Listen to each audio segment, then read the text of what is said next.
ఏ మనుషులో ఏమో పోండ్రి, కొంచెం అన్న మానవత్వం ఉండదా అనుల్లా? ఇంత ఘోరమా, ఇంత దారుణమా? ఇటువంటి మనుషులు కూడా ఉంటారా? అసలు ఎట్లా చేయబుద్ధి అయిందిలా మీకు? ఏం అనిపించలేదా? కొంచెం అన్న బాధ అనిపించలేదా? షీ, ఏ మనుషులు ఉన్నారో ఏందో. నేను ఇంతగడం కోపడుతున్నది ఎవరి మీదనో కాదు, ఇగో వీళ్ళ మీద. చేపల కూర, చేపల ఫ్రై, చేపల పులుసు. ఇది స్టార్ హోటళ్ల కూరల లిస్ట్ కాదు.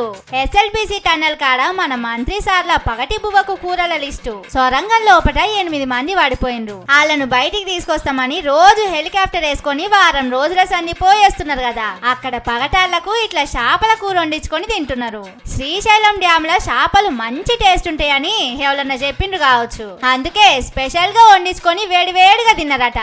కానీ వాళ్ళకు ఎట్లా తినబుద్ధి అయిందో ఏమో పోండ్రి. ఓ దిక్కు 8 పానాలు పోయినాయని కంపెనీ పెద్ద మనిషి చెప్పిపోయిండు. ఇటు మంత్రి జూపల్లి సార్ కూడా అదే మాట అంటున్నాడు.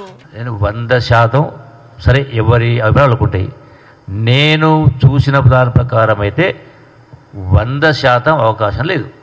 ఇంకో దిక్కు వాళ్ళ ఇంటోళ్ళు తిండి తిప్పలు లేకుండా ఏడ్చుకుంటా కూర్చున్నారు. ఇవన్నీ కండ్ల ముంగటుంటే పచ్చి మంచినీళ్ళు కూడా ముట్టబుద్ధి కాదు. మీకు చేపల కూర వండించుకొని ఎట్లా తినాలనిపించింది సార్లు? అట్లనే ఓ 10 కిలోల చికెన్ కూర, ఓ గొర్రె పొట్టేలును పొతం పెట్టించి మటన్ కూర చేసుకొని బగారా బువ్వ వండించుకొని ఇంత కళ్ళు బొట్టు కూడా తెప్పించుకుంటే అయిపోవు కదా. షీ, ఏ మనుషులో ఏమో పోండ్రి.